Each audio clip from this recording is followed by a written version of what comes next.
Hit record.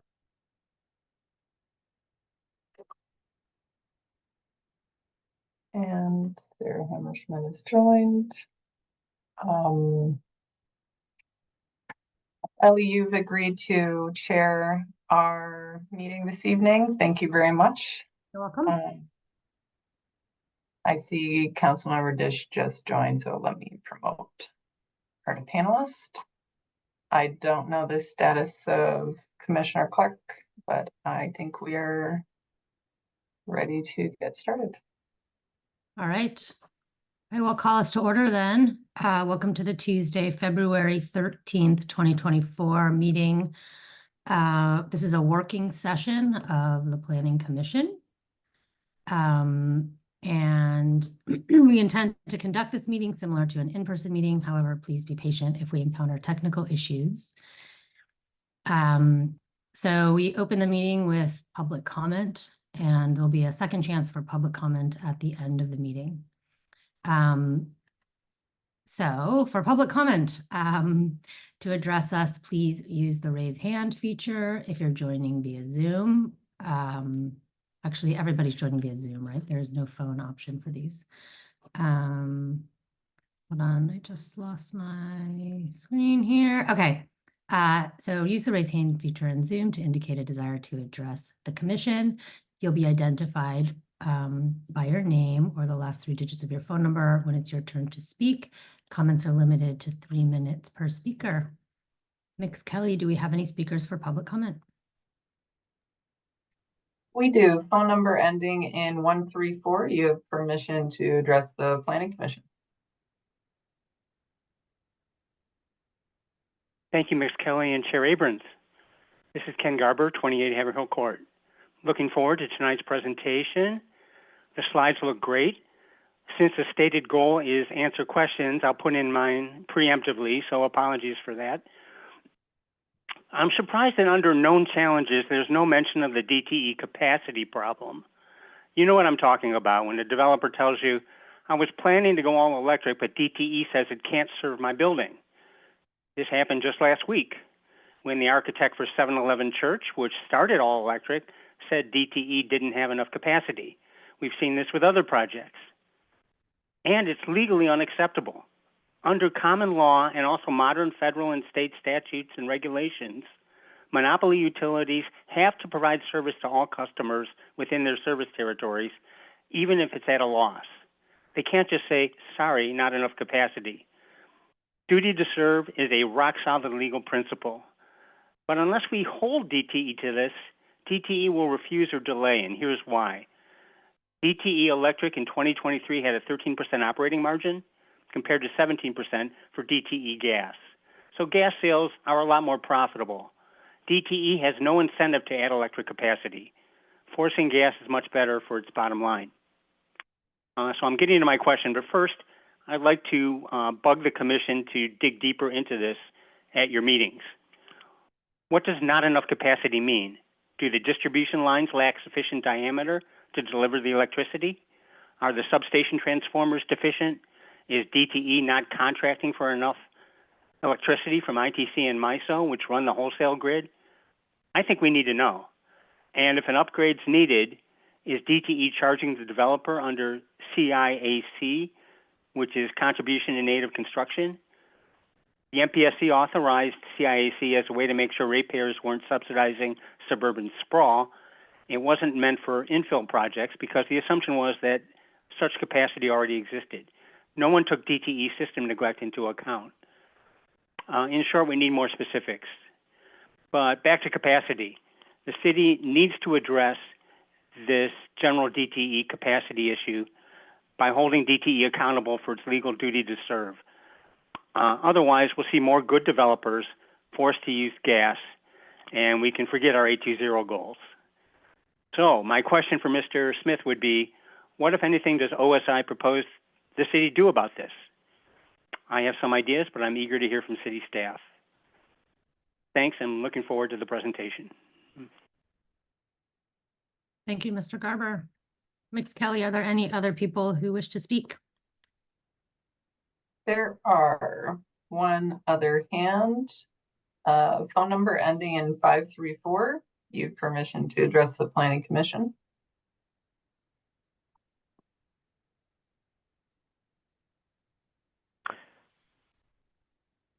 Good evening. This is Tom Stolberg.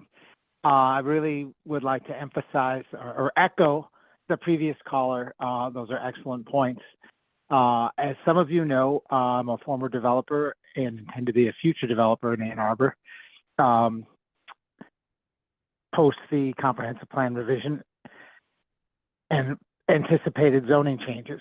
Currently, I'm also a landlord, and I anticipating upgrading our existing rental stock to meet higher energy efficiency requirements that I anticipate are coming. We've already started to migrate some on our own prior to the rule changes. So for us, in both the hats of a developer and the hats of a property owner that intends to increase the electrification on existing stock, it is very important that we make sure that we have the electric capacity we all need in order to achieve our 820 goals. I'd also like to talk about metrics. I think we need additional metrics.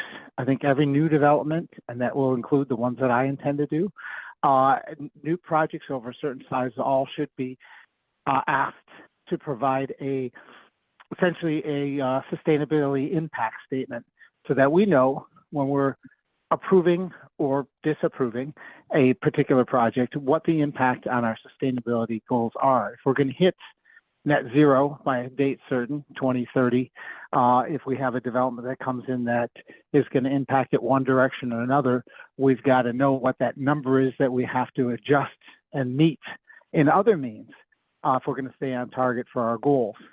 So we have to start with knowing what the numerical impact is, and then we can figure out, okay, now how do we achieve that? I'm looking forward to the presentation very much so tonight. Thank you. Thank you.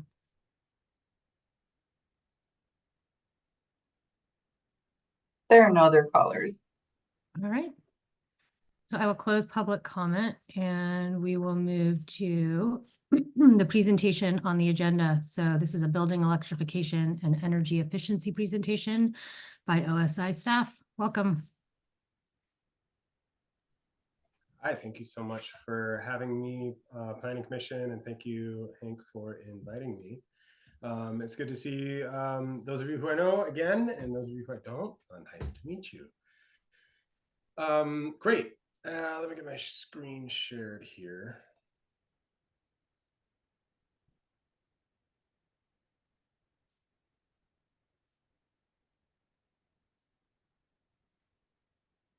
I hope that you're seeing the presentation and not my notes. And I'll trust you'll holler if you don't, but yeah, my name is Zach Wadsmith. For those I don't know, I am a manager in the Office of Sustainability, and I've been working on building sustainability for a number of years now. And so this is a pretty natural progression and what I've been working towards. So I'm excited to share more with you tonight about how important efficiency is in the electrification conversation. So my goals tonight are to make sure that we have a shared understanding of what beneficial electrification is, to generate conversation about it, and maybe ideate about how we can work together to promote beneficial electrification in Ann Arbor. I'm going to break things down and explain everything as simply as I can. It's my goal to not use any acronyms or lingo. I'm sure some of what I'm about to describe, many of you will already know. However, at the same time, a lot of what I'm going to share involves nuance. And because of that, it's easy to get lost if we're not all 100% on the same page. So my approach here is to err on the side of providing more info than necessary and make sure that we're all speaking the same language, so to speak. So if you're already an expert on this stuff, and I do not claim to be, but if you are, I ask that you just bear with me, join in on the conversation. You may know more about this than I do, and I'll do my best to keep it interesting. If you have questions, I generally prefer this to be a conversation. Feel free to jump in. Alternatively, you can write down your questions and hold it till the end, because I might answer it later in the presentation, but I want to at least try to answer everybody's questions. Okay, so rapid fire quiz time, except I'm going to answer the questions because this is really more about stage setting. So why are we here today? Because we have a goal to achieve carbon neutrality by 2030, which is around the corner, and we need to talk about how to get there. What is carbon neutrality? In a basic sense, it means balancing the amount of carbons that we produce and release into the atmosphere with the amount of carbon that we remove from the atmosphere. That's kind of ethereal. We'll circle back to this in just a moment. But speaking of carbon emissions, where do those come from? In large part, they come from burning fossil fuels. Why do we burn fossil fuels? To generate energy. And I'm going to pause here because energy is the context for Ann Arbor, where 2/3 of our citywide emissions come from energy used in buildings. Another way to refer to this relationship between emissions and energy and our buildings is called net zero or net zero energy, sometimes just zero energy. Tonight, I'm going to try to stick to just net zero for simplicity's sake. So what's a net zero building? This net zero building is one that produces as much clean energy as it consumes. Net zero often also includes water in that equation. So the building would not consume more water than what naturally falls in the form of precipitation on the building site. That's very important when talking about net zero, but tonight I'm going to stick to energy. I'm going to discuss only that just for simplicity's sake. We could spend a whole other night on that. But so we're just going to talk tonight about what net zero is in that context and how to achieve it in this conversation. So with all of that in mind, there are three important and interconnected concepts that are really at the foundation of what we are discussing today. And they happen to be the first three strategies of the A20 plan. If you don't have those memorized yet, I'll remind you that the first one is that we have to use electricity, or all of our electricity has to come from 100% clean and renewable sources. Then we must use that electricity. We need to transition everything that we use that consumes fossil-based energy to that electricity. And then finally, efficiency, efficiency, efficiency. The energy is a precious resource, and we have historically been, shall I say, lucky with seemingly plentiful abundance of fossil fuels, but we, for innumerable reasons, know that that's not the way of the future anymore. But there are more A20 strategies. These are the three that's pertinent to tonight's conversation. Efficiency is really big and all caps there because, for instance, the Department of Energy estimates that about 30% of our total building related energy consumption can be eliminated simply by improving efficiency. So it's not to be overlooked in the electrification conversation. So anyway, that's my intro. I'm about to dive a little bit deeper. Are there any questions at this moment? I can't see you all because I'm sharing my screen. It won't let me change. So jump in if you have questions. I'm sure you will at some point. Okay, so we're talking about electrification. Why do we need to electrify? Because broadly speaking, there are really only two options for energy in buildings: electricity and methane gas. Methane gas is commonly marketed as natural gas, but whatever you call it, it's a fossil fuel. And we use fossil fuels to burn them.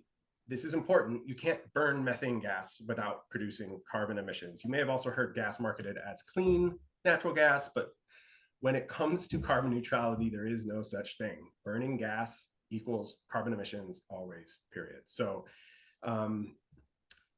there are the three primary uses for burning methane in buildings is first for space heating, next is water heating, and then third is food heating. Some of you might refer to food heating as cooking. That's okay. I won't judge you. I'm kidding. And those are in that order for a reason. And that's because space heating is the largest single source of energy consumption in the average American building. Water heating is the second largest source of energy consumption. And I'm saying energy consumption because it doesn't matter where that energy is coming from, if it's methane or electricity, those are the largest consumers.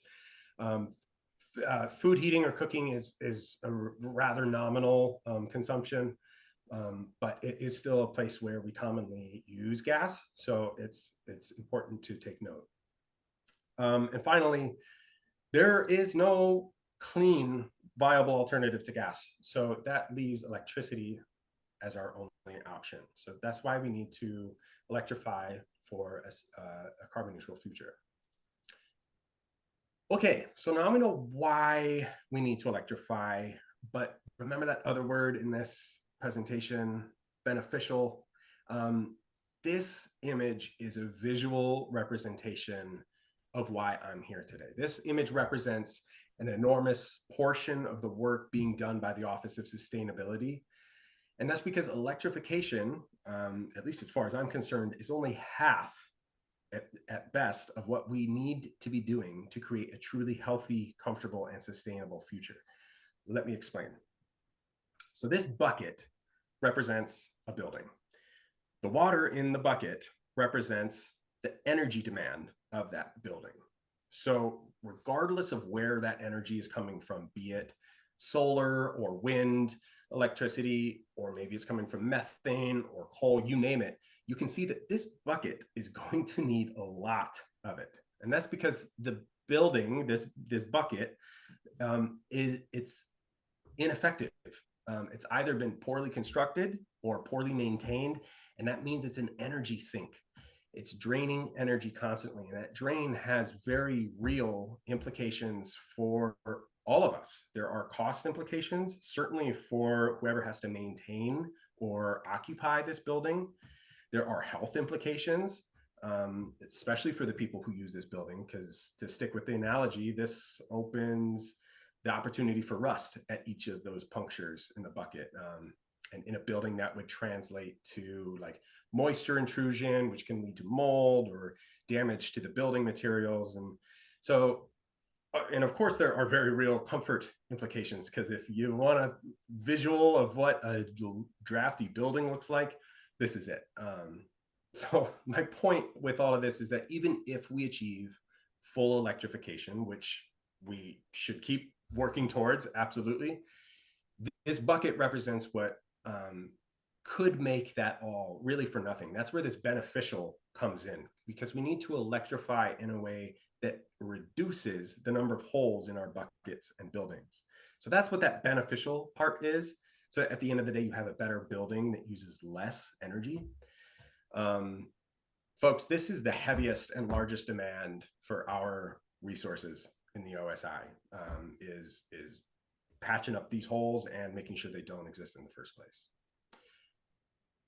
So what is beneficial electrification? I'll take this explanation a little bit further.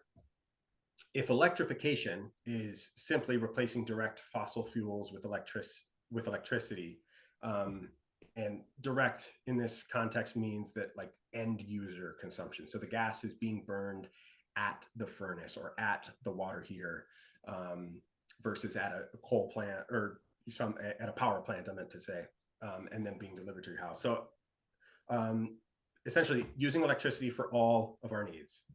This is sometimes where the conversation towards something about the capacity of the utility to supply the electric needs of the community, it comes into play.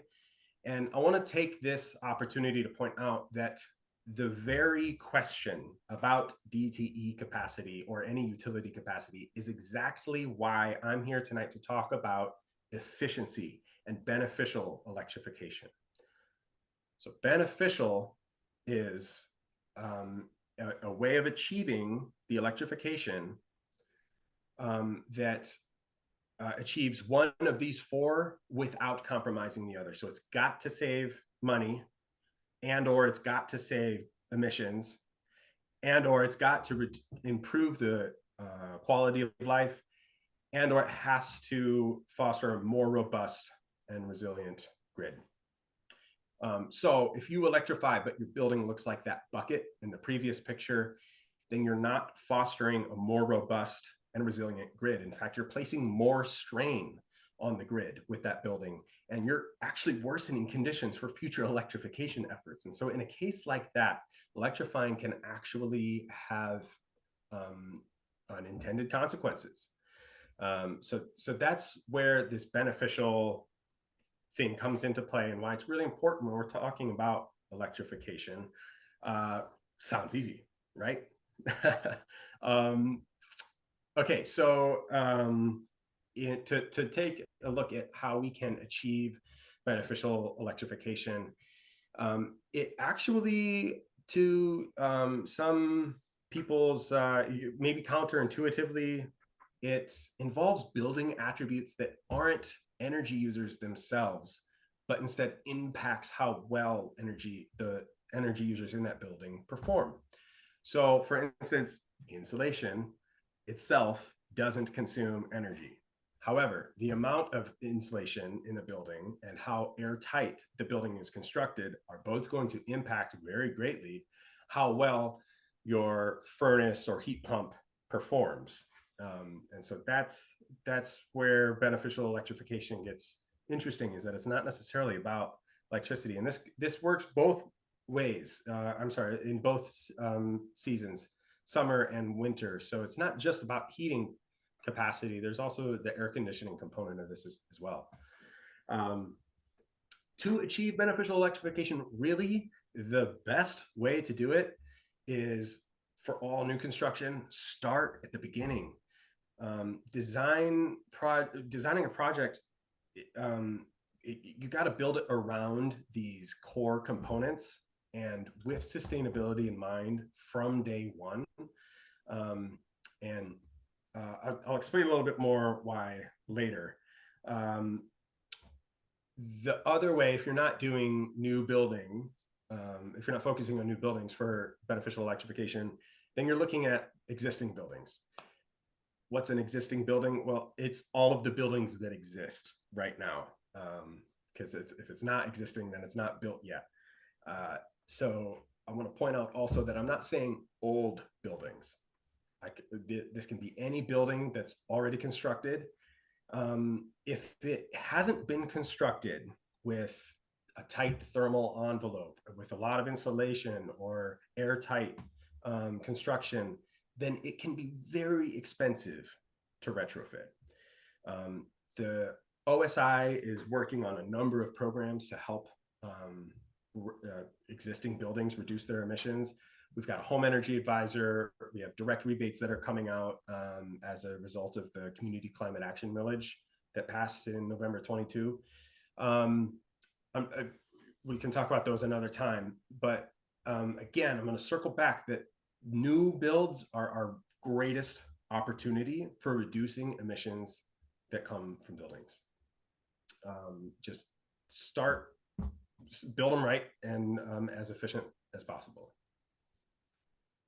So if it were all so easy, we would have done it already, right? So there are some very real challenges to achieving this, and I want to just touch on what a lot of those are.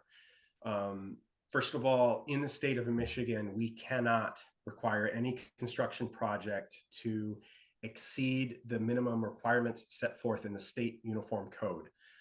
So our friends at the Bureau of Construction Codes, and which is closely related to the Licensing and Regulatory Affairs Department, they set codes on it's supposed to be a 6-year basis in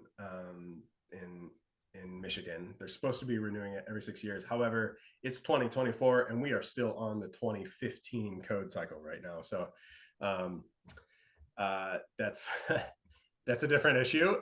This is one thing that I'm working on in my role. I advocate for the code adoption for newer codes at the state level so that we can get closer to codes that will represent what we need to achieve in the city of Ann Arbor. Another complicating factor here is that there are different codes for both commercial and residential buildings. And I know I said I wasn't going to use any acronyms.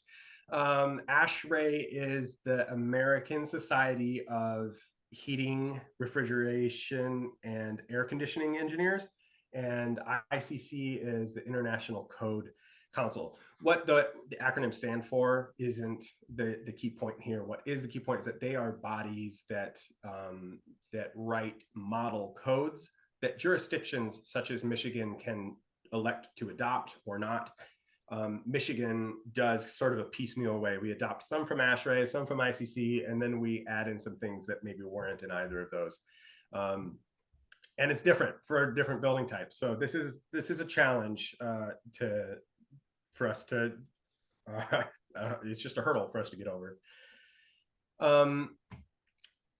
Also, there's a lack of like common knowledge, a shared understanding or a shared vernacular between what the city staff understands, which is probably different than what the planning commission understands, which is probably different than what developers understand. And so there's, in essence, a communication barrier. It's nobody's fault in particular. It's just a lot of players on the same field. For instance, what are kBTUs per square foot per year? What does electrification even mean? I mean, that's why I'm here tonight, is to talk about a shared definition. The timing of input is really critical. I was talking about previously about constructing a building around the sustainability features. That's really key, and a lot of those decisions about the core components have already been decided by the time the planning commission or city council are looking at or considering new projects. It's often too late to have a conversation about the sustainability attributes. You'd have to scrap the project and go back to square one to rebuild.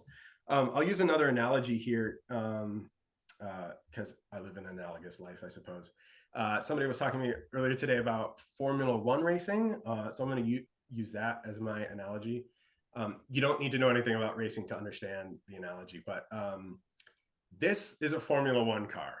You can tell just by looking at it that every minor detail about this thing is very carefully chosen and selected to help this car achieve its goal, which is to go fast, right?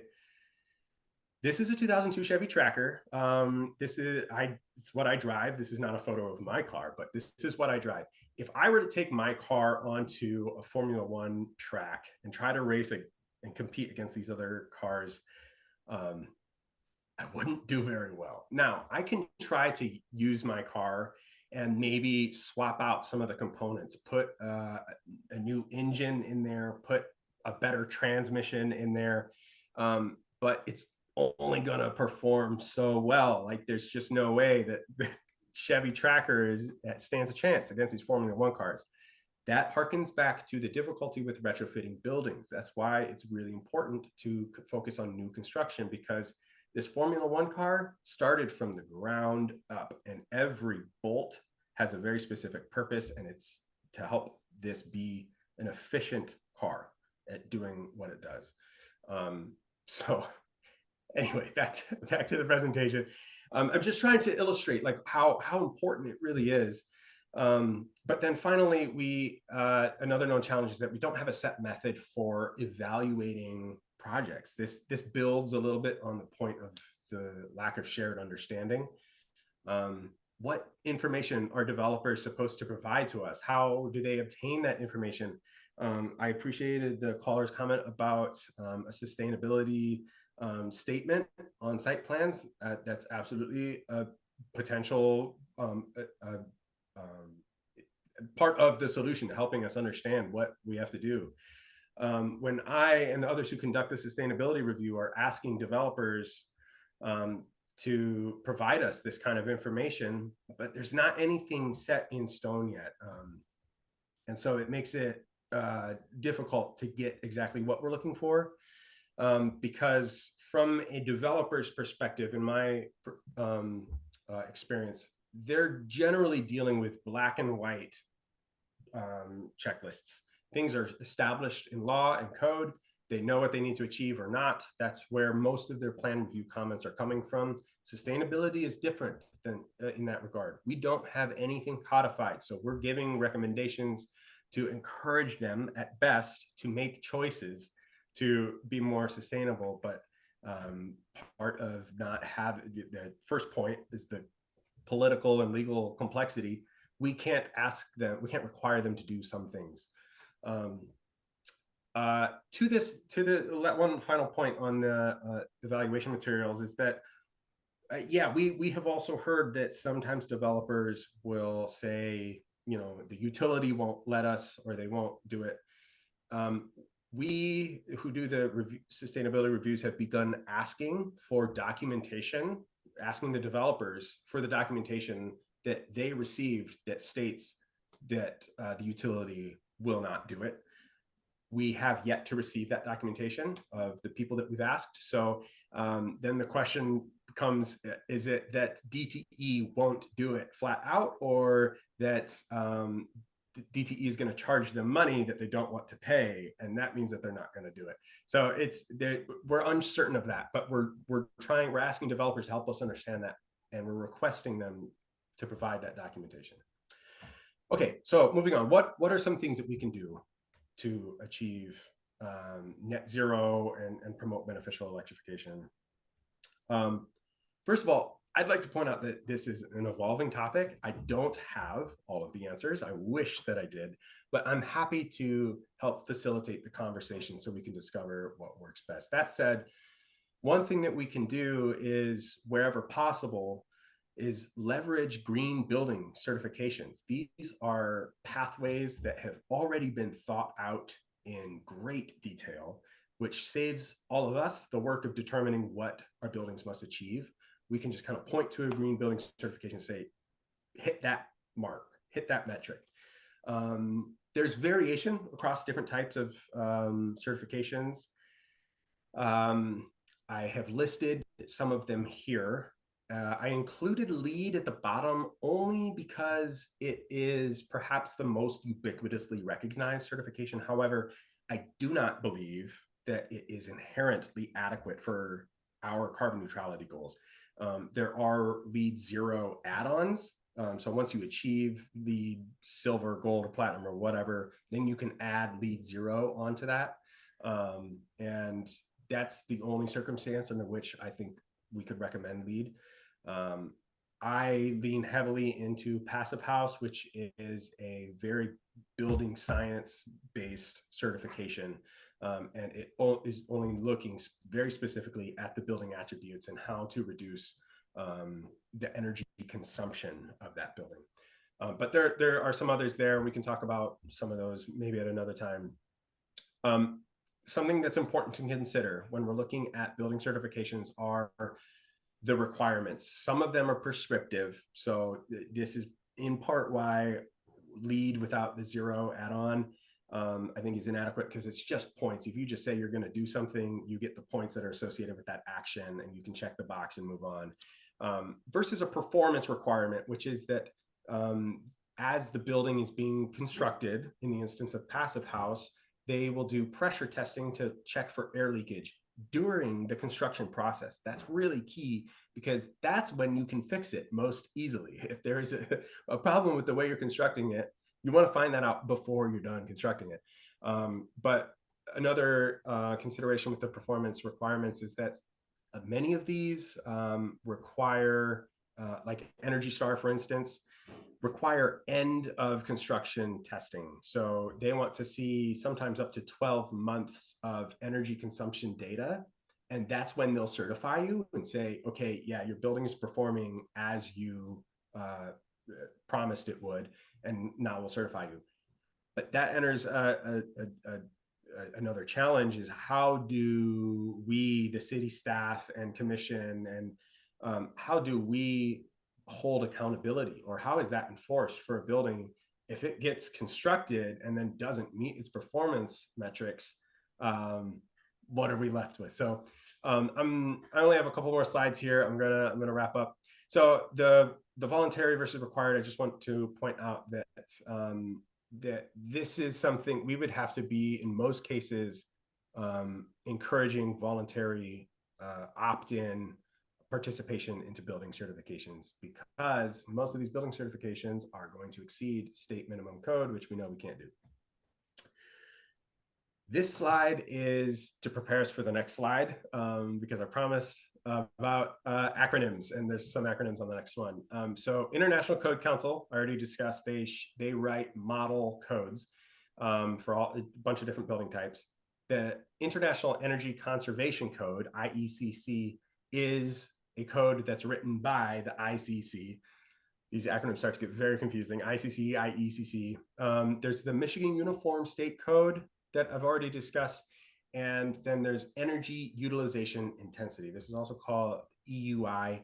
And we're about to jump into that on the next slide. This map here, I just want to illustrate, I don't know how well you can see these, but when, say, the ICC is drafting the IECC requirements, they're breaking the nation out into different climate classifications. These are climate zones, because you're not going to need the same insulation requirements or heating load requirements, for instance, in Texas as you would in Minnesota, say, or here in Michigan. So what's important to take away from this is that we are in climate zone 5A. The A is a sub-classification of climate zone 5. So now we see that we have the 2021 International Energy Conservation Code energy utilization intensities that have been proposed by the ICC. These have already been vetted and put together by the engineers and industry professionals who write the model codes. What does this mean? Okay, so kBTUs per square foot per year. Your furnace is rated in BTUs. It's a British thermal unit. It's how much energy output there is. And you can break that down by square foot in a building. So you're kind of averaging out how much a building uses per square foot. And then you look at that over a whole year so that you're averaging seasonality, et cetera. Because different buildings require different energy consumption, i.e. a restaurant is going to need more energy on average than, say, your single family home that you may or may not live in, or your multifamily home that you may or may not live in. So that's why there are different building types that are listed on the left.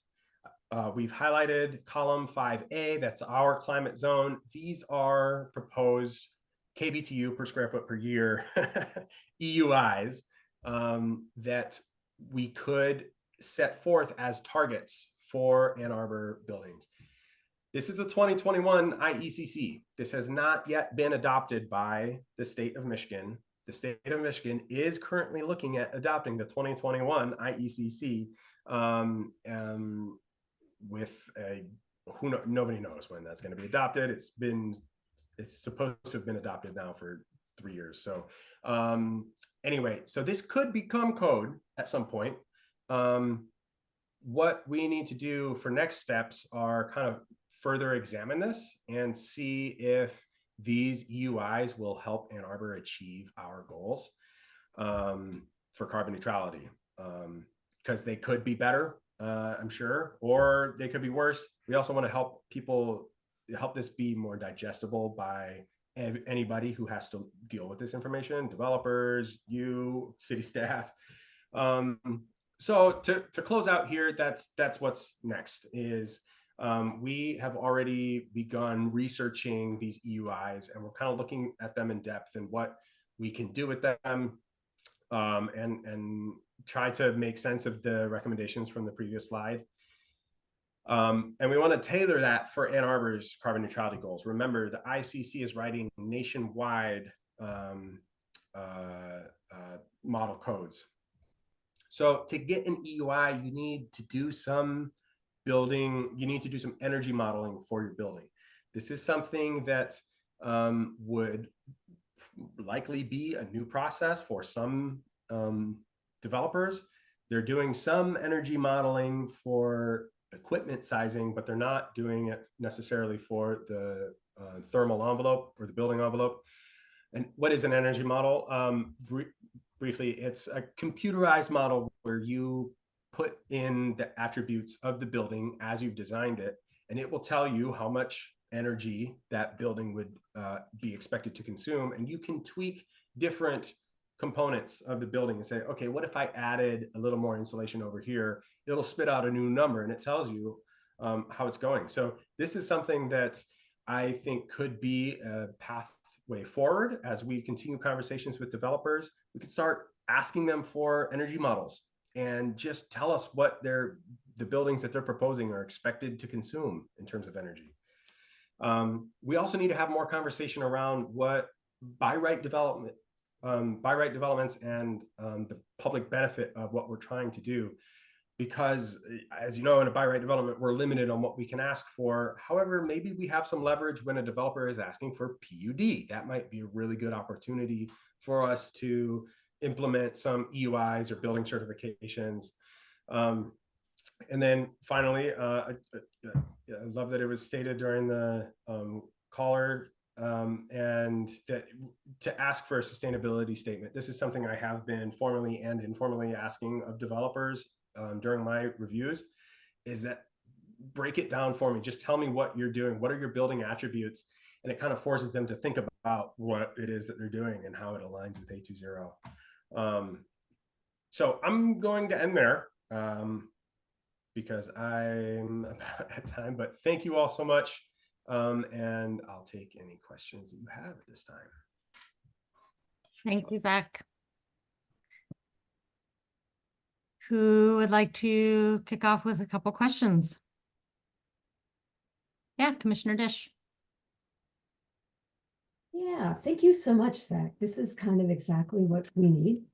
So last week, we heard an EUI of 25 for 711 Church Street. That sounds pretty phenomenal, actually. Yeah, that's a residential development. It's a really tall residential development. Okay. I'm looking at my multifamily. Instead of sharing, I'm just going to tell you the multifamily 47. It's 47. Yeah. Okay. Okay. Well, there's something to bring us to council. So, but I think that, oh, sorry, wait, sorry, I'm sorry, I will be coherent. So I wanted to ask you to address the incentives memo that we received.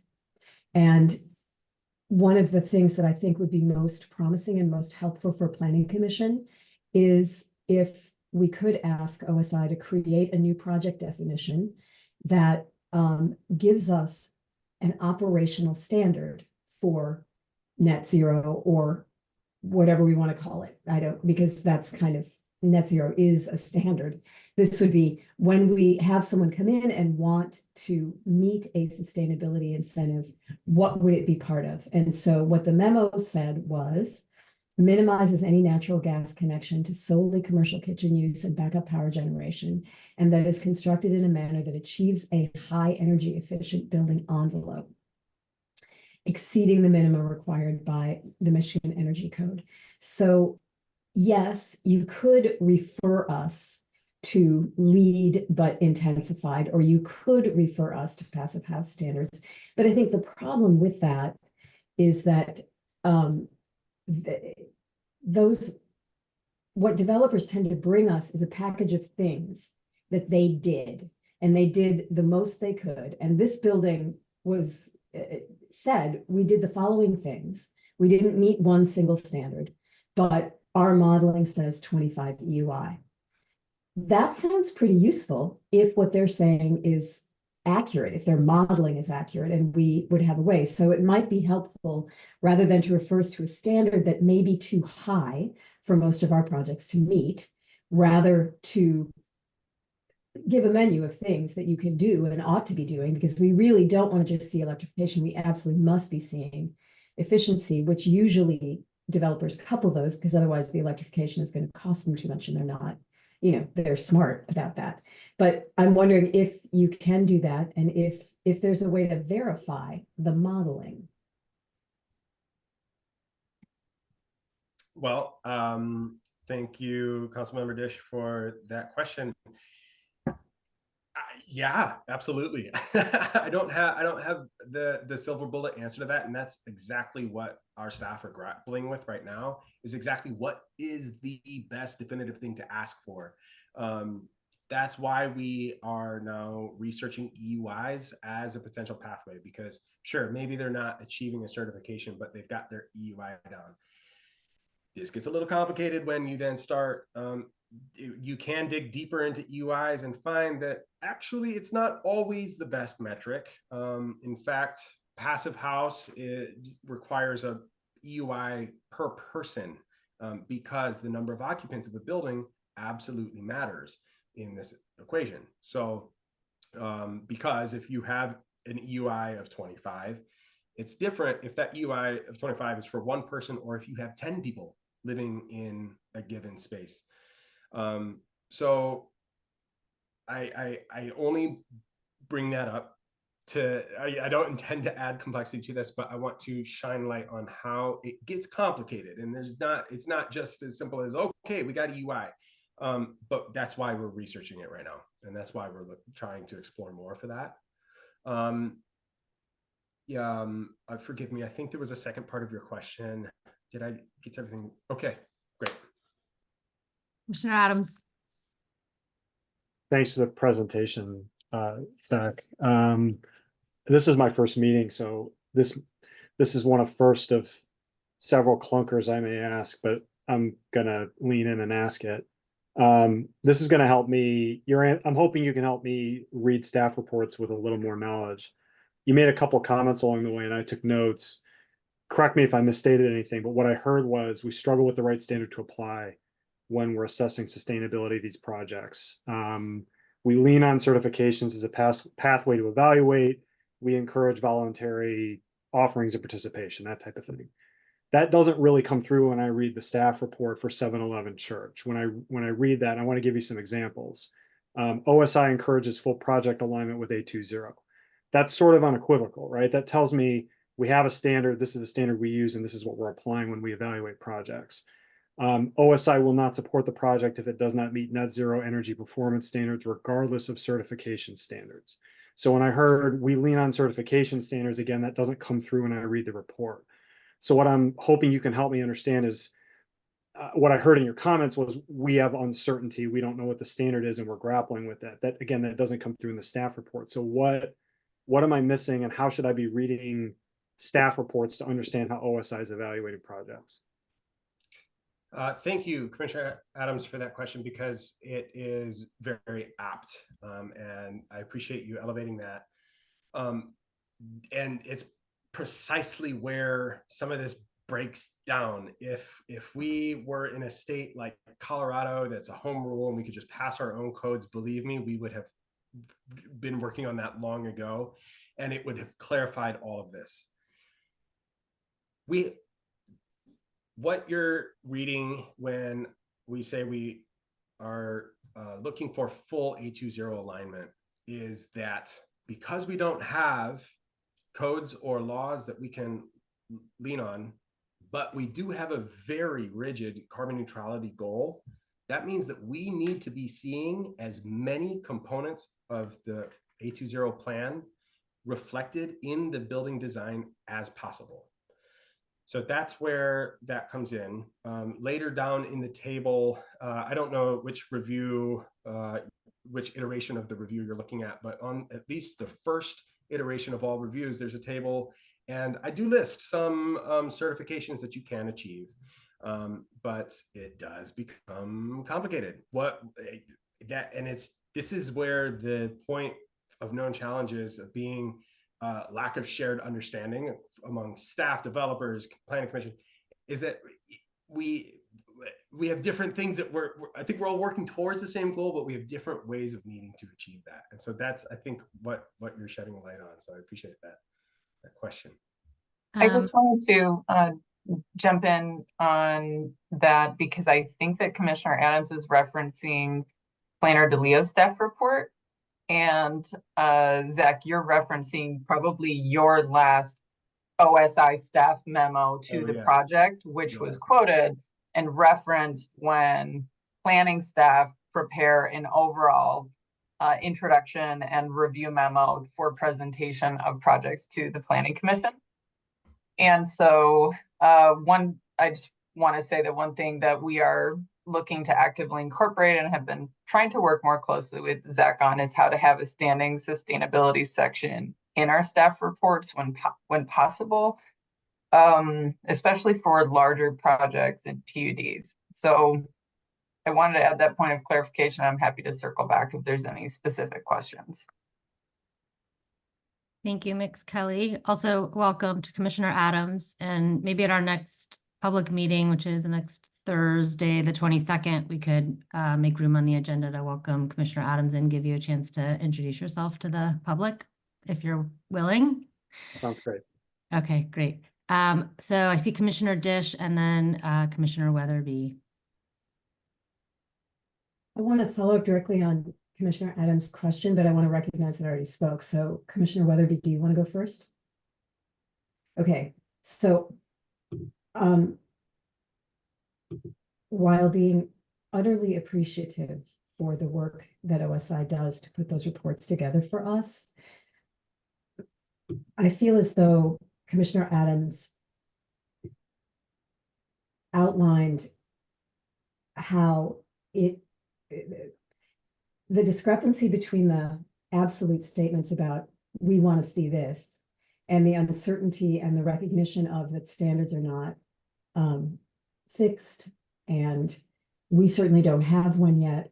That recognition that you're giving us in the meeting tonight is terrific, but it's really difficult for us to act when we get an absolute statement. And we need something that is implementable, but flexible enough to recognize that these certifications may be out of reach for many projects, but that allows us to value the sustainability innovations in some of the projects we see, especially when we face PUDs. So that wasn't a question so much as I'm just trying to underscore what I appreciated about Commissioner Adams' comment. Thank you. Commissioner Weatherby. Yeah, and I don't want to pile on. I'm afraid that may be how this feels, but that's not the intent. It's more that certainly I take the advice of city staff very seriously. And I assume that like the fire department is making recommendations and I'm going to accept what the fire department says. I consider OSI in a similar vein, and maybe this is part of this conversation is, okay, there are different levels of kind of absoluteness. But I know in the 7-Eleven church, again, the recommendation was a net zero building, and then they said that they weren't able to achieve a net zero building, that the cities, they had, I think, worked with city staff, and that it was not possible to achieve a net zero building with the number of bedrooms and inhabitants that they had. So it's very, and then again with the electrical, like, oh, there's not enough electricity on the, to have. Well, it puts me in a very complicated position because I'm not an energy expert, and what we say from the table, I don't want to make something worse by especially in a PUD, we say, oh, well, it has to be net zero. And then that ends up not actually being real, but OSI has recommended that. So we take that as the standard. It becomes, it's a very complicated, and it wasn't until like after that meeting where people were like, oh yeah, there is more electrical energy in the grid. They just have to pay for it. But, those are the kind of things that would be helpful to know ahead of time. And I'm not sure that's true or not. I'm just different people say different things. So kind of having something that we can really use going into a meeting and understanding, just like the fire department, like this is acceptable or not acceptable. And here are maybe the levels.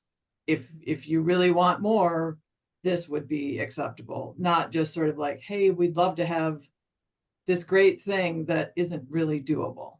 And then we are taking that as like, okay, you have to be net zero, but maybe that building isn't able to be net zero. And so we're making statements from the table that are really not doable. And so that's the kind of thing, like, I'd really like to see something that is, you know, OSI says this building as it stands meets this criteria. These 3 things could help it meet a better criteria. Not just like, we won't accept it if it's not net zero, and then having the developer say, well, we can't actually get to net zero. And I think to your point that sometimes the planning commission table is too late for some of those. Mhm. Thank you. Oh, did you want to respond to that, Zach? Yeah, I guess that, yeah, therein lies the rub, right? Like it's, and I don't feel like you're piling on. I am fully aware of this. I know, and this has been a conversation between myself and planning staff. We're trying to figure out how to best identify this. It's absolutely part of. I think we all think, but yeah. Yeah. And I guess that's where I'm also in kind of an interesting spot, because if I'm working to support A20, which is carbon neutrality by 2030, where's the line that I can draw that says, all right, you're not net zero, but we think that what you've done is enough. I don't have that line either. And so you know, what we've kind of landed on sort of by default, because in lieu of any codified requirements, we fall on A20, and we say, hey, if you're not meeting A20 and this structure is not going to meet that, and you're going to be ultimately adding carbon emissions, I can't support it. You know, so that's what we've fallen on. And I hear you. I understand how that is really confusing. And I'm hoping that by having some conversation tonight, we can continue to work towards like identifying what that is. Believe me, we're working on it. We are in the OSI dedicating time to try to figure out what this best route forward is. I'll stop there. Thank you. Thank you. Commissioner Mills. Thanks. So I think, let me clarify what I heard in terms of how EUI factors into the conversation of all of the other standards. And I think this goes to the like point of the things that we know on planning commission and things that we don't know. My sense, to be clear, you're suggesting that EUI might be the replacements. You're exploring whether that is an appropriate replacement metric to ask of developers that would use, instead of kind of passive house, Energy Star, LEED. Is that right? Yes. Okay. I think that would be awesome because it's continuous. And I've been on planning commission long enough to know that like old LEED is different than new LEED. And like there was a point where it was like, well, old like LEED under a previous standard, like gold wasn't as good as the new LEED silver. And it was very confusing. And it's not linear. And to the extent, I mean, not that everything has to be linear, let me be clear, but like to the extent that there is a numerical standard, that I think that will be easier for us to understand and kind of where the bar is. I think that will help a lot. The question that I have about energy EUI is how it factors in. It would still require, it's not necessarily saying this is an all electric building, right? Like it's still factoring in that's another question that we would need to ask if we have dual goals of efficient and all electric. Is that right? Yep, those are two different conversations. Yep. Okay, great. All right. So towards that, if we are to have a goal, I say that seems reasonable, and I'm encouraging you to explore whether that's the thing that you're reporting out on, and then that's the thing that we're asking of developers. But actually, the bigger issue that you hit on in your slides that I think is the regular frustration for us is this has to be earlier in the conversation, and we are at the end of the road. And by that time, if you haven't designed towards the standard, it's really like I'm channeling Commissioner Gibb Randall, who would say, like, you got to go in knowing that that is your design goal. And the trick, to be real honest, that is, I don't know how we do that if we can't require it. Me either. And like, I mean, honestly, like, I don't, and further to that goal, like, and I'm hoping that this is something that the comprehensive plan committee is thinking about. I know when we're thinking about the plan, like talking about housing and sustainability together, like, I'm curious if net zero buildings, I know that it is in 820. I just pulled it up to verify that it's in there. But I don't know if if that is actually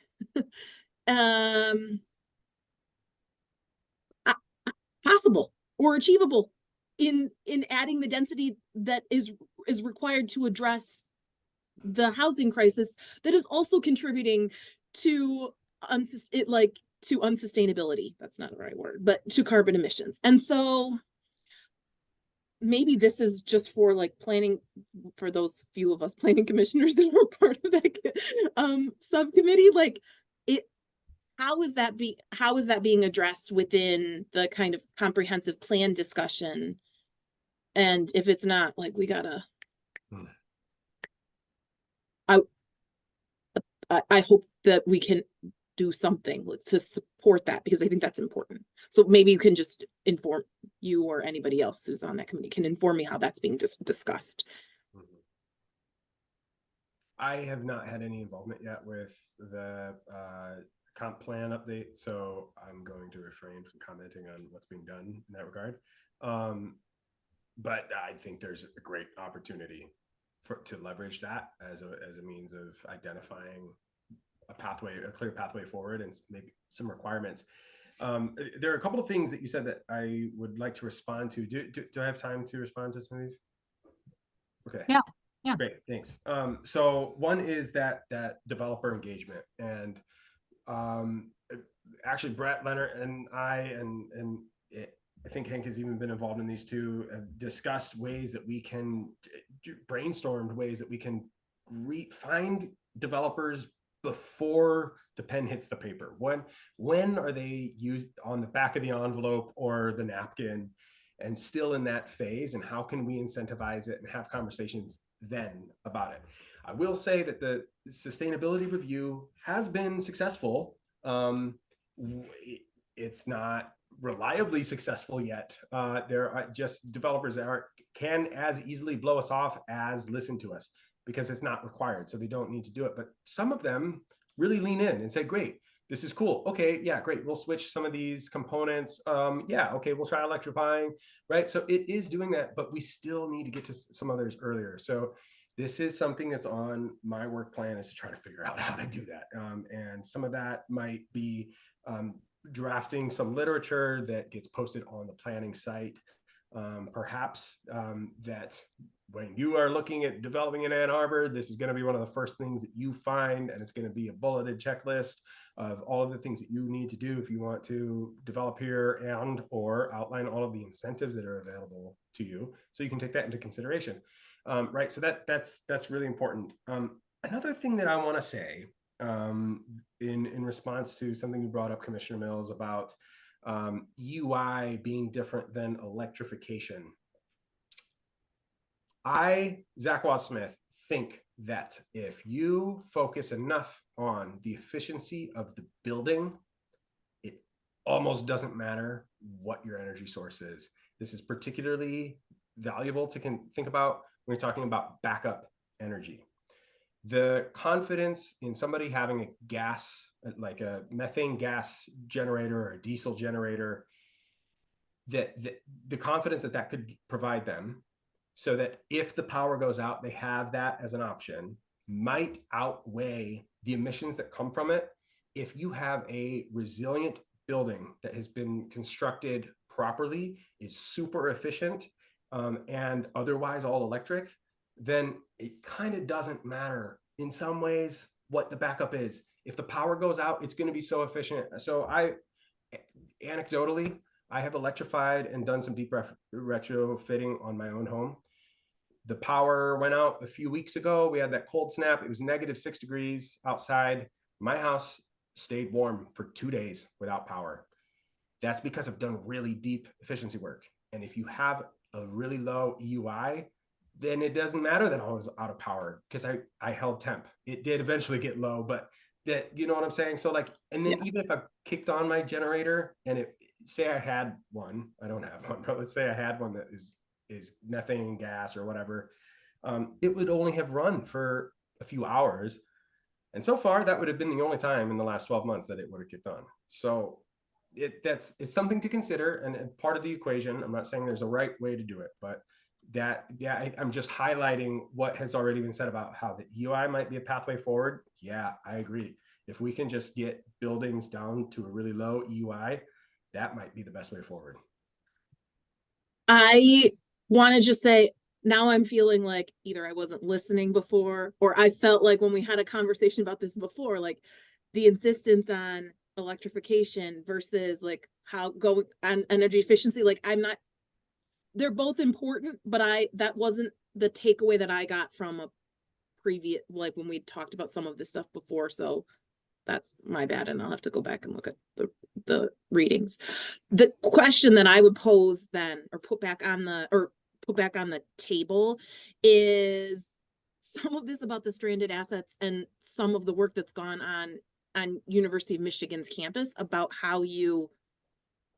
about the inequities of the last people that are on the line and how it's hard to shut something off. And so I'm just curious about, I mean, we don't have to have that debate here, but I think that's something that I think I want to understand better. Again, when we're trying to say to developers standing before us, tell us why you have to have a hookup. Like, to better understand that, like, it feels, I would like to better understand kind of coming out of, in some of those reports, like, yes, you've got the list of everything, but like, if there is the one thing that we have to, like, that we want to, like, we can't force, but that we want to encourage, probe extra on. I think that those are the kind of things that would be real helpful on our end too. But everything that we can do to move the conversation earlier so that it is not the last minute, I am supportive of. And I don't, again, I don't have any great ideas, but I think that the focus, encouraging, thinking through that is going to be useful. Okay, I'm done. Thanks, Commissioner Mills. Commissioner Dish. Thank you, and I apologize for being so chatty, but I just came from a meeting about our incentives memo on beneficial electrification. And I think it's absolutely right, Commissioner Mills, that we can't require these things, but we would get much farther, much faster by providing incentives that are compelling than by imposing rules. And the intent behind this memo, the first point in this memo is create this project definition that we're talking about right now. Tell us what is enough and tell us how we recognize it. And for projects that meet this criteria, provide a 30% height bonus from the current limit in any zoning district. That would replace the current height exemption that we have that is offered for affordability and sustainability, and enable site plan approval by the planning manager, and waive all site plan review and related entitlement fees like wetland use permits, special exception use permits, transportation impact analysis. I mean, a package of incentives like that would be really powerful. And it would be saying to someone, you know, we are saving you time, which is saving you money, and we are giving you extra height, which you often want. And you are giving us something that we really want, and we are all happy. And so, I mean, this to me is of the utmost importance that we move forward on this, that we get something operational and that we put it together with a package of incentives that make developers feel as though we're going to try to make it easier for them to give us sustainable buildings and financially worthwhile to them. That's going to go so much faster than any set of regulations, which are sticks. And so this doesn't make me at all sad. I mean, like, I'm not worried. Oh no, how can we get them to do this from the beginning? We get them to do this from the beginning by holding out the big cardboard container of cotton candy. So please go home tonight, Mr. Wassmith, and figure out the cotton candy part. Commissioner White. Thanks. I want to go back to your slides, slide 13. You don't have to put it up on the screen. I have it up on my screen. So we are in climate zone 5A, according to the conversation so far. And I'm new to this, so I'm probably going to say something that will be obvious to someone else. So I want to acknowledge that ahead. So I'm also looking at the New Buildings Institute, where they have a similar chart like yours, and they put high-rise apartments in 5A at 33. And since we all have been referencing 7-Eleven Church, I went back to the transcript for the meeting, and at 1 hour 44 minutes on YouTube, for anyone who wants to check it, you can go to the transcript where their energy person calls in and says they're hitting 25. And I assume lower is better. And I would love to understand if we're using the EUI as a benchmark, as a potential benchmark, and the New Buildings Institute puts a high-rise apartment building at 33, and they seem to be at 25. Would that be considered good, bad, indifferent? Like, how would you comment on that as a guidance for us? Because they gave us a bunch of bits of information. One, they couldn't get full electrification because of a barrier. Commissioner Weatherby says, well, that barrier might mean cost to you. So we don't know. They didn't tell us what the barrier was, other than DTE said they couldn't do it. They also said that it wasn't going to be possible for them to not hook up a gas line. And I know that Commissioner Mills asked specifically for that, and there wasn't agreement for that, or an alternative like a propane tank. So then I'm sort of trying to make my way in the sustainability realm and say, if we're using this EUI, it seems like it's getting to what you showed us, the chart of the bucket and the building with the leaks. And they seem to be doing a more efficient building. And I think at some point they said that this building would be more efficient than 7-Eleven Forest, South Forest, in that same interchange. But then your third sustainability report said you would not support the building unless it met net zero. And so that was like the third memo that was exchanged between OSI. I don't think you authored it. I think one of your colleagues did. That was in the packet. So if you could just help me like make heads or tails of all of that, and then I'll have a follow-up question. And I'm happy to repeat anything because I gave a bunch of information all at once there. Yeah, totally. Well, I'll make it easy. I can't break that down for you yet. Okay. I don't know well enough to understand the differences between 25 and 33. Okay. I do want to highlight something you pointed out, which is that New Buildings Institute, or NBI, is looking at a different metric than IECC.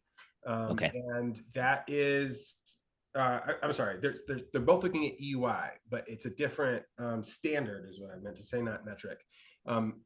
Because arguably IECC may not be progressive enough or demanding enough on buildings for what we need to do in Ann Arbor. And so NBI is very focused on reducing emissions, so that it doesn't surprise me that that would be a lower EUI.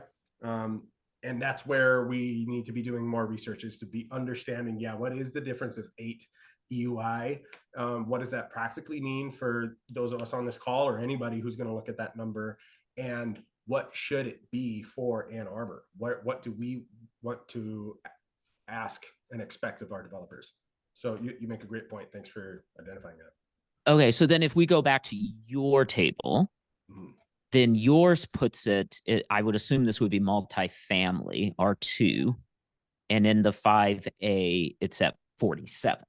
So they would still exceed, again, if lower is better, that criteria, but then there's still the sense that if they don't hit net zero, then it's a denial. So I'm just trying to make sense of all of these pieces when we get it, right? I understand these buildings are not 5 or 10 year commitments. They are more like 50 to 75 year commitments. And we want to do what we can for that future in our community. And sustainability has been something we've used in our UDC to achieve through incentives. So if you meet these criteria, like LEED Gold, then you might get something. I know that's not in play anymore in the D1, D2 area, but there might be other places in the UDC that there's some benefit for that. And then again, reading your report, there's sort of, again, just making heads or tails of it. There's almost a dismissal of the LEED certification, because it'll say, regardless of the LEED certification, if it doesn't hit net zero. So net zero seems to be that criteria, but then developers could pay to achieve that, which then doesn't actually do the thing that I think I heard you say, which is we want to build sustainable, efficient buildings. And, you know, vis-a-vis your own example of making your home more resilient for our climate. So how did those things line up, if that question tracks? So you're asking about how the EUI lines up with like net zero, for instance. Well, I think I heard you on the EUI. I think what I'm asking is net zero can be achieved by buying credits, but that has nothing to do with the built infrastructure. I see. And your original or your starting point in your presentation was, we want to do beneficial electrification, which is about building a better envelope. And so I want to understand how those things line up. So if I'm a developer and I'm coming to Ann Arbor and I can't build a net zero building, but I can buy a net zero building, is that the same thing? And from your presentation, it sounds like no, but in your report, it says, if you don't meet net zero, we won't approve, but I've met it because I paid for it.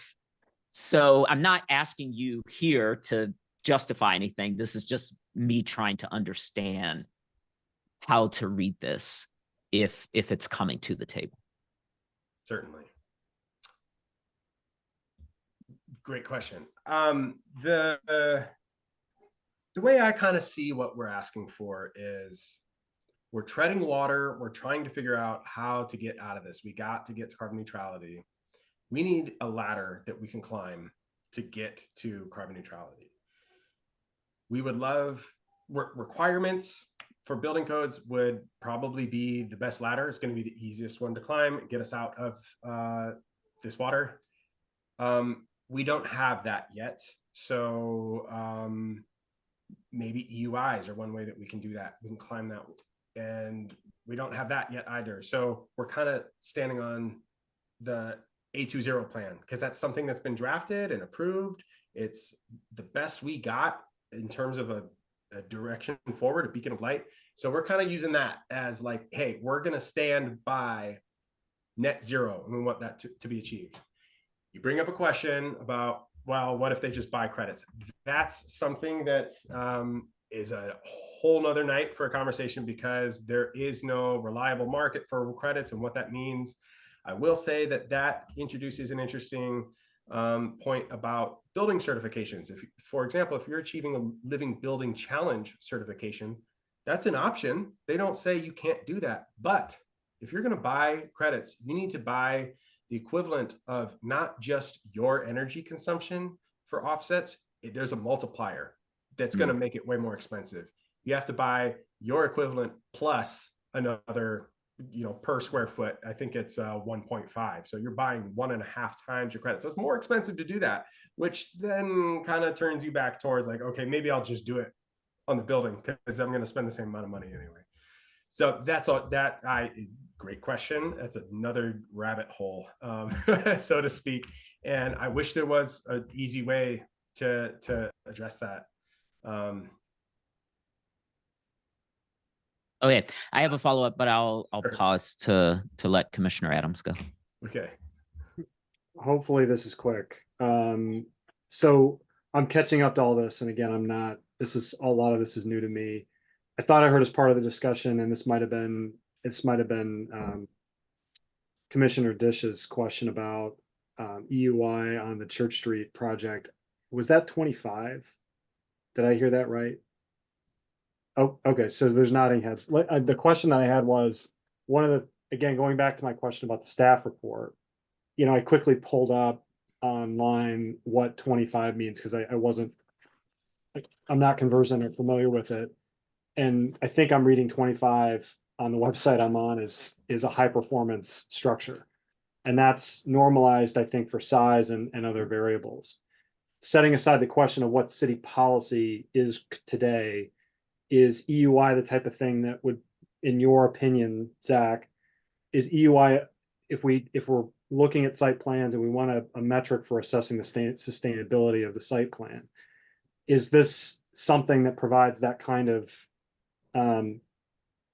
for lack of a better word, guidance? Is this a useful metric, a metric that's encompassing enough to provide that kind of one-stop shopping, for lack of a better phrase, or is it missing some essential component of what you and the other staff would like to see in terms of assessing the sustainability of a structure? Did that question make sense? Yeah, no, that makes sense. Thanks. I think, frankly, I don't have enough information about EUI to be able to answer that. And that we're researching it right now to identify if it could be that. As I previously mentioned, there are some known potential hiccups with it, which is that some places, like a building certification, for instance, Passive House is looking at EUI per person, per occupant of that building. And so that introduces a scenario where maybe just the EUI number isn't comprehensive enough. That's a specific point of our research right now, is like identifying how valuable is it to do a per person breakdown. How does that influence the numbers? How does that influence the design components? And what can we reliably lean on? So I'm sorry that is an insufficient answer to your question, but that's very sufficient. That's still helpful. Thank you. great. Yep. I was going to have to approve myself, Commissioner Abrams, because you, Sorry, my Zoom totally crashed. I disappeared. I for a know. while. I I was have no like, idea where we are. I was like, we lost the chair. Does that automatically fall to me? So now that you're back, can I ask a follow up? I think you can handle it, Commissioner White. Go for it. Thanks. Okay, so and I just have a small preamble before I get to my question. So one of the things that I have been the beneficiary of at the planning table is our informed public. So we have a lot of folks who care about this, folks like Mr. Garber, who is on the call tonight, who runs the numbers and will come to the table and say, this building's going to produce X amount of carbon. It's not offset by vehicular miles traveled. It's not offset by this. Can we get something better? And we often parrot, for the lack of a better word, some of the information we get from Mr. Garber to the developer to say, can you do this? Can you do this? And you've noted already that sometimes developers do respond to us. So we had a very large development on the north side of town that was coming in one way, and due to a lot of back and forth, they've made some adjustments. They did not go all the way to no gas hookups, even when there was some conversation around putting in that piping infrastructure and the cost and et cetera, et cetera. And so I struggle at the table with how we come towards our A20 goals and what kind of developments are being brought to the city. And I wonder, in the conversations that OSI is having about the implementation of that plan and the sharing of the reports that you do with us, if there has been any kind of like a grading scale, like this is what we would prefer. This would be an ideal development, that it doesn't have this, it doesn't have this, it doesn't have that. Since if that's not possible, here's best practice. Here's, like a B, C, not to add work for you, but just a sense of what is an ask. Because some of the things that I am discovering is that the Ann Arbor market is different for certain developers who don't usually develop in our environment. So they're coming expecting us to be like, oh, great, thanks for bringing this. And we're like, this doesn't meet this doesn't meet this doesn't meet that. And they're sort of surprised. And I find that there are commissioners sharing expertise at the table that developers haven't heard. So then they'll write it down and say, oh, I'll go and take a look at that. But that might be their last stop. So they might not be going on to city council. And so we don't get a chance to hold those developers accountable, if that's a fair phrase, for some of the things we're communicating to them. And I wonder, I think my question is, are there other tools that can be provided to us as we evaluate these projects? So when a developer says, I have to have gas in order to run this thing, I would love to say, actually, our OSI looked at it and it says you don't have to have gas to run that thing. And they have a list of 3 recommendations that you could do with that. Can you explain to our community why you're ignoring that? They may still choose to ignore it if they don't stop at our table or we don't have the tool to stop them. But I would love for them to explain to us, this is why we're doing that, as opposed to what I've heard some people call greenwashing, like, oh, well, we'll put some solar panels on here, but it's not going to actually produce enough power, or we'll do this or do that. So does that track at all? Am I making a pitch to Absolutely. you that lands? Absolutely. I really appreciate all of the conversation that's happening tonight. All of the questions have been really good, because this is exactly what we're grappling with. Yeah, I would love to see that too, Commissioner Weiss. Like, why? Explain to me everything that you're doing. I think that is the intent behind perhaps requiring a sustainability statement. Tell us why you've chosen to design this building this way. There are a lot of decisions that developers have to grapple with. And of course, as we all know, and of course, everything that they do costs them money. The time is money. And so they need to be very selective about where their energy flows. I say this, even though I'm sure we're all well aware of it, just to highlight that designing around sustainability isn't beyond the capabilities, I think, of most developers, but it does require them to take a few steps back in a way that they might not. Maybe they're starting with plans that they have had pre-written for a very long time and kind of use as a template. And that's called efficiency. They're streamlining their workflows so that they don't have to start from scratch every time. And so it's not inherently their problem that they aren't designing for sustainability. They're just trying to make money and serve themselves in the way that they're supposed to. I mean, that makes a lot of sense that they wouldn't start from scratch. But if you don't start from scratch, or if what you have as a template isn't designed around sustainability, then you're going to continue to run into sustainability issues, right? So that's just one thing around yeah, I would love to see an explanation as well. Well, I forget what else I was going to say. So I'll stop there. Thanks. Commissioner Hammerschmidt. Thank you, Zach, for coming. Always nice to see you. I thought this has been really interesting and informative, and it sounds like we know what we need to do, but it's hard to know the right way to get there. I just have a few potentially ignorant questions. One of your slides mentioned there's currently no clean and renewable substitute for methane gas, and at least once, including last week, propane as an alternative has been brought up as like, this is better. Can you comment? Sure. Forgive me, I'm not a gas specialist, but my understanding is that propane is a variation of fossil fuel. It's coming from the gas processing process, and therefore I, right now, without further research, would just simply classify it as fossil fuel and not consider it. Okay, works for me.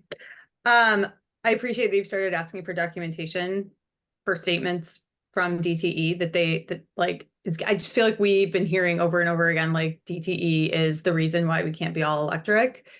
And it'll be nice if you ever do get some sort of documentation to see exactly like what the situation is there and like what DTE is actually saying. Because obviously we don't have the benefit of talking directly to DTE. Everything we're hearing is through these developers, like, we wanted to do it, but DTE won't let us. And it's like, I mean, like, we have to take their word for it, I guess, because right now we have no way of knowing if that is true or not.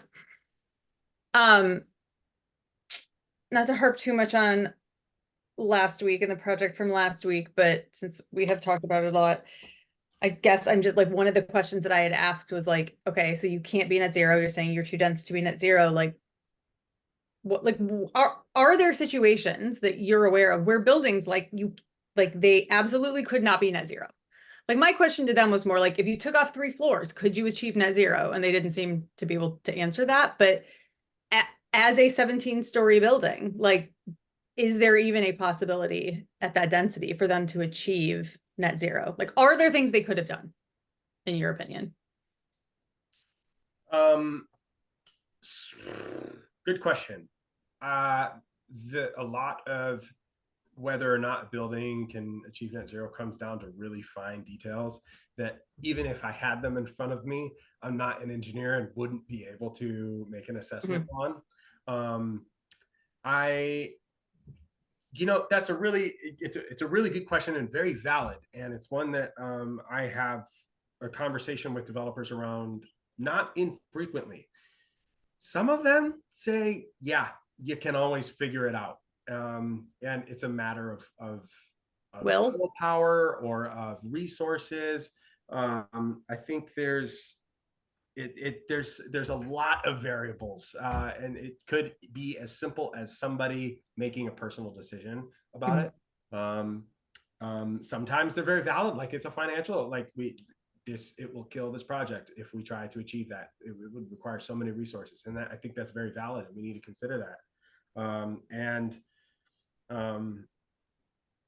But it's also very, very detail oriented, and I don't think I would be able to any project specifically. I mean, I think that's valid too. I think we're not getting those details necessarily. So it is, and I think it is in our brains, like we need to push for net zero, but like, why can't you achieve net zero? Oh, we can't because some vague reason. Like it would, I mean, I don't know, like, I don't know even if at this point in the process, if the developers know exactly why they can't do it.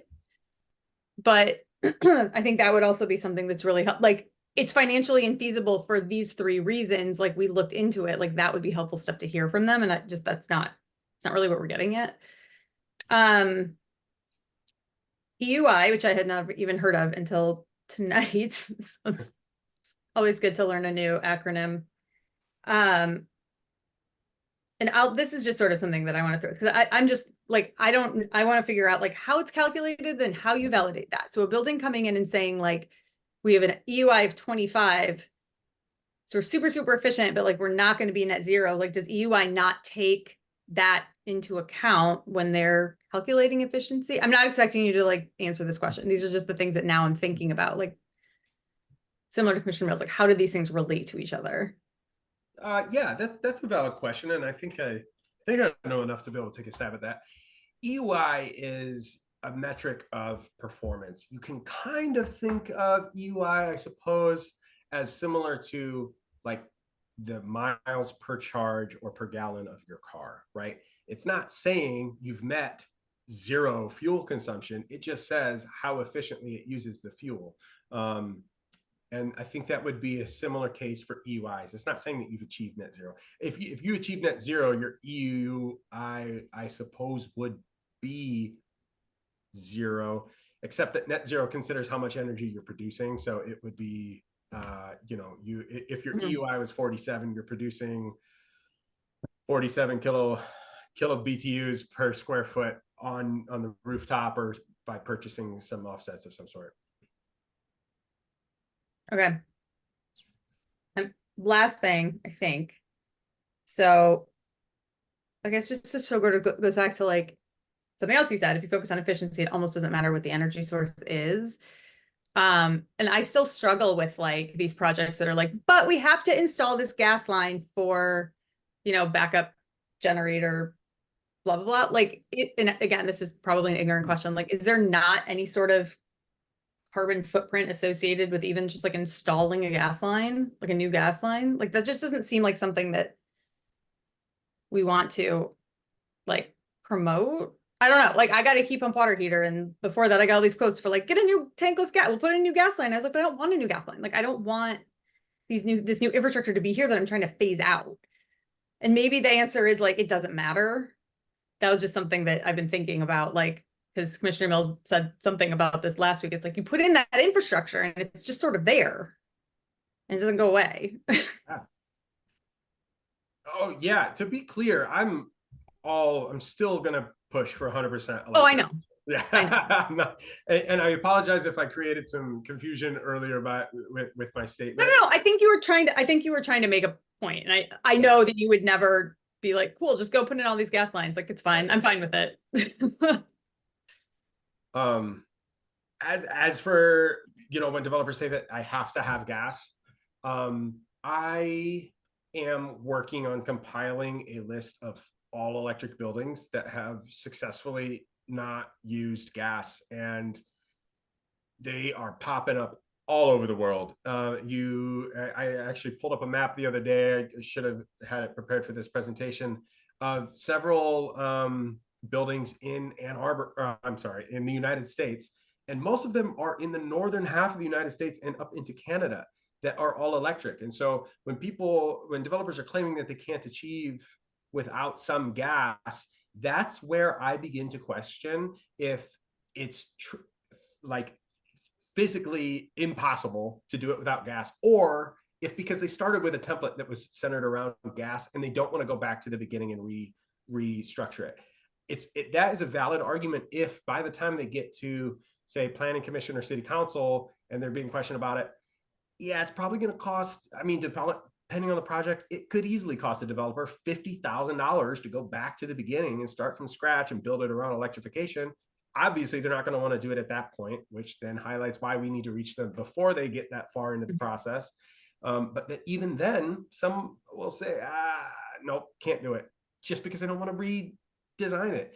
Yeah. But I think my point here is that I have yet to see a building to not be able to find an example of an all electric building for just about every building type that I have looked at, where developers telling me that has to have gas.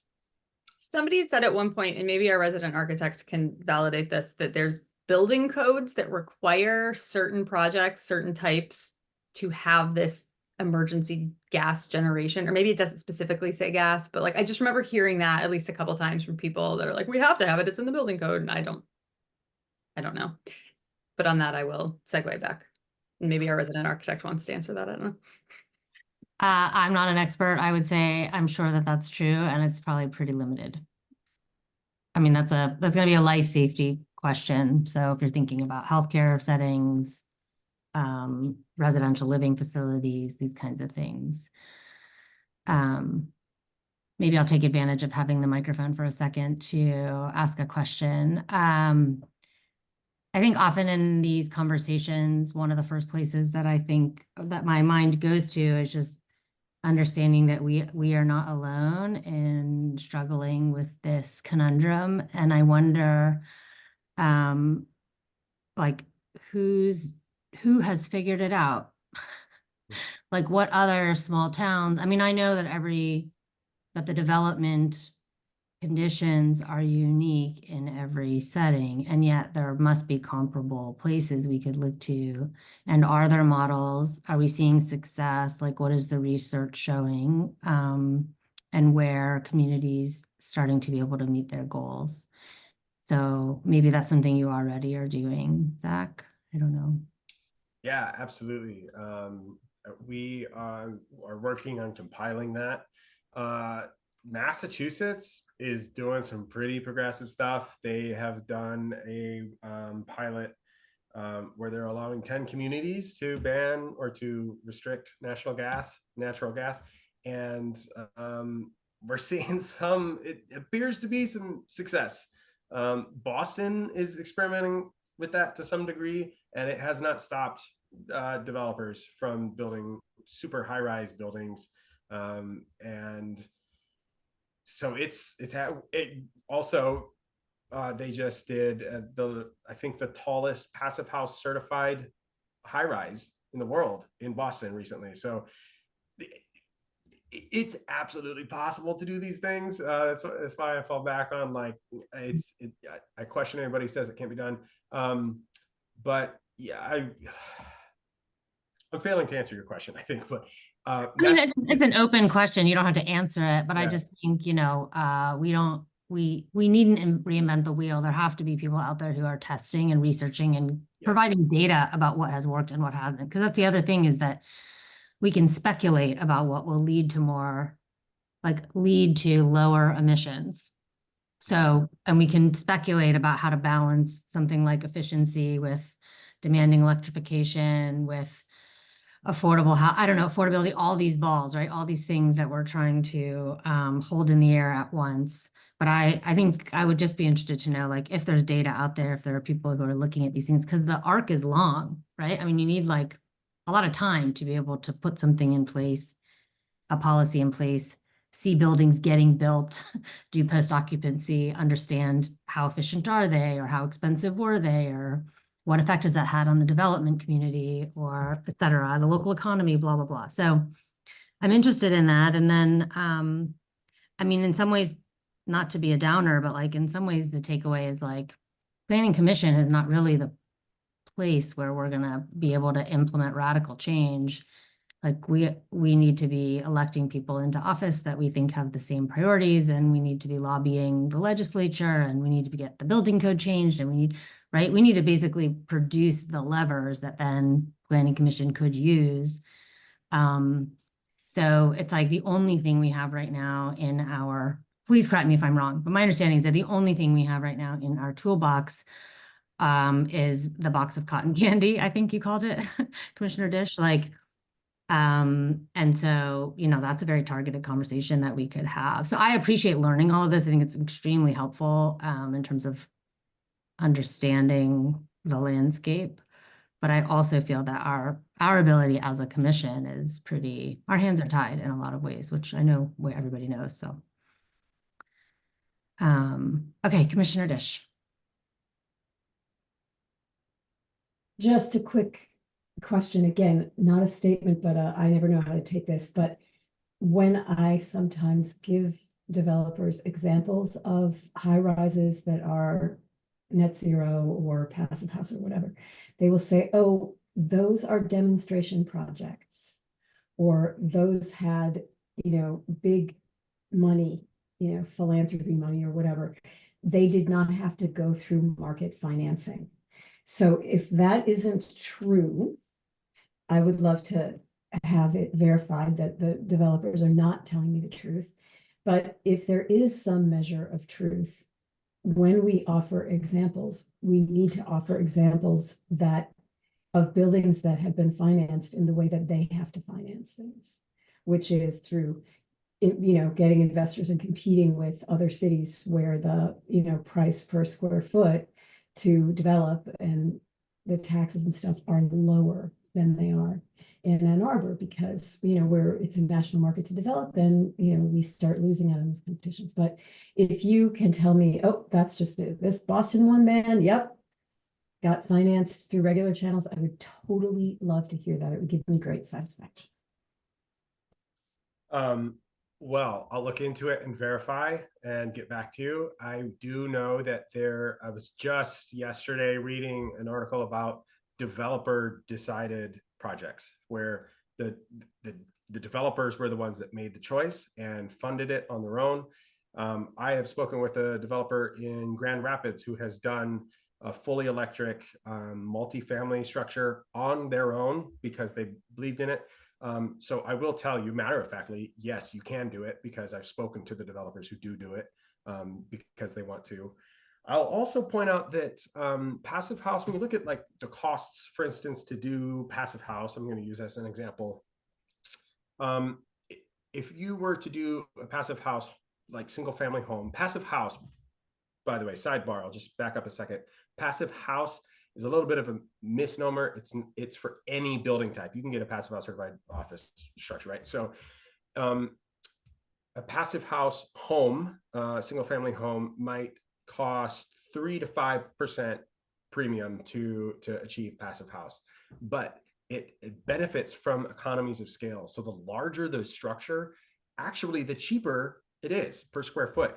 So there's in fact, a lot of high-rise multifamily passive house buildings see a 0 to 3% premium. So it can be nothing. And in some cases, yes, passive house buildings have been constructed for cheaper than the industry standard. Adding to that, the number of incentives that have been made available through the Inflation Reduction Act and the Buildings Infrastructure Law are very strongly leaning towards sustainable design like this.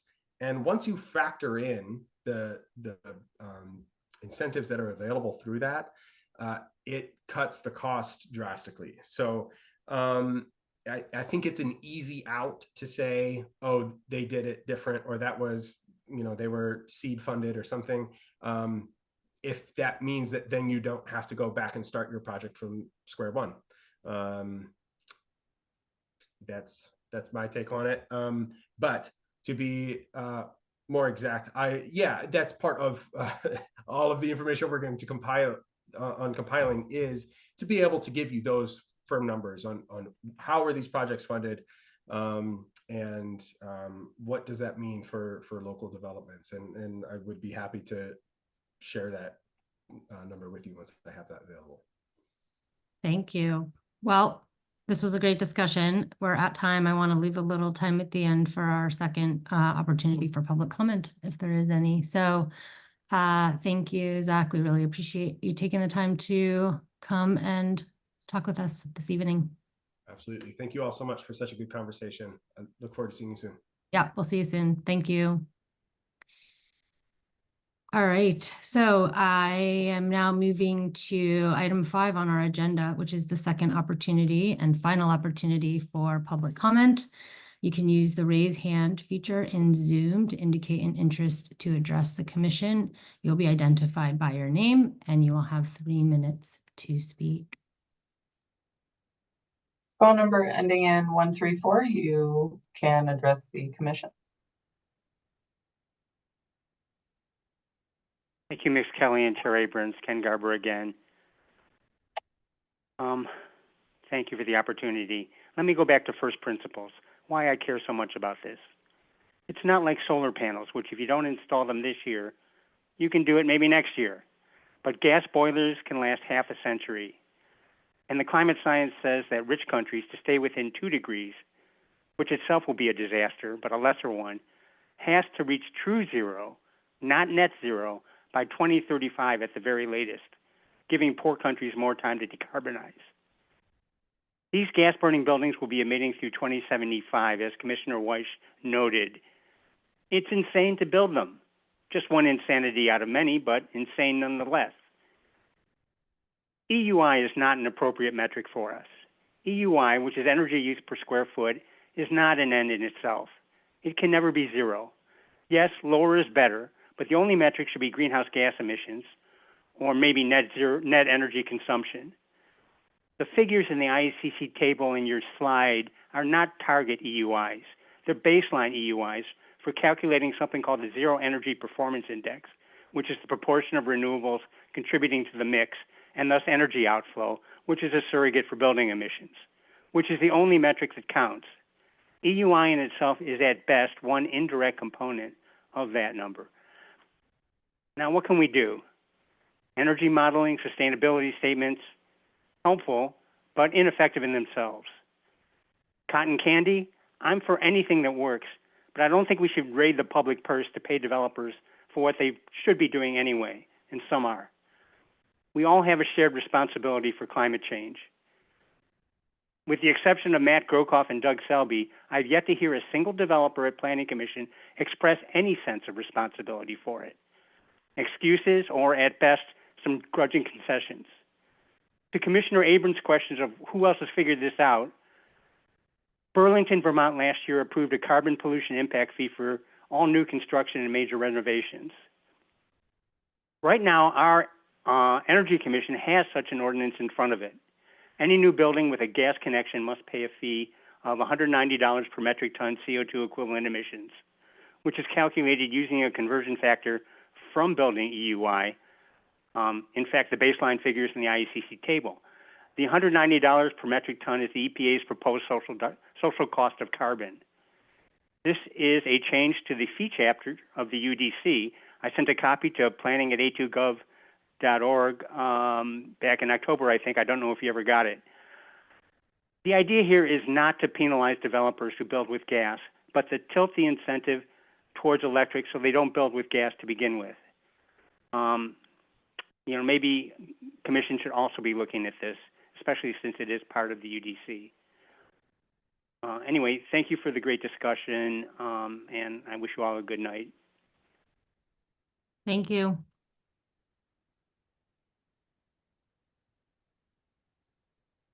Our next caller is Tom Stolberg. You have permission to address the Planning Commission.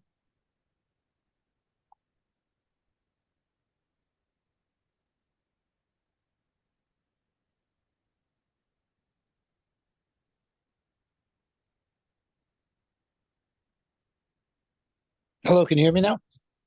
Yes, we can hear you now. Thanks. I struggled with the unmute. I'd like to thank Ken Garber for his comments. I'd also like to refer back to one of the things that Commissioner and Councilmember Dish referred to, which was an examination of we have a current 30% bonus in exchange for affordability and or sustainability benefits. And I'm glad that that's being looked at. Hopefully to be revised to be a little bit better than what it is right now. It was a good first pass. It could be better. I also agree with the basic concept of incentives. There's certain things we're simply not allowed to mandate, but if we properly incentivize, if we do a good job of it, then people will use those incentives and we'll get the benefit of that. It's a trade-off. It's a negotiation. Flexible development options have been used for quite a long time. Sometimes we have ones that aren't used and we lament that, but so we should just keep tweaking them until there's something that's viable, that gives developers what they would like and gives us the benefits that we want and need. And in this case, I say need because we must act on carbon. We don't have a choice. It's not a want for us. It's mandatory. Thank you. Thank you. There are no further callers. Okay, then we'll move to item number 6, which is adjournment at 8:56 p.m. Have a nice evening. See you next week. Everyone.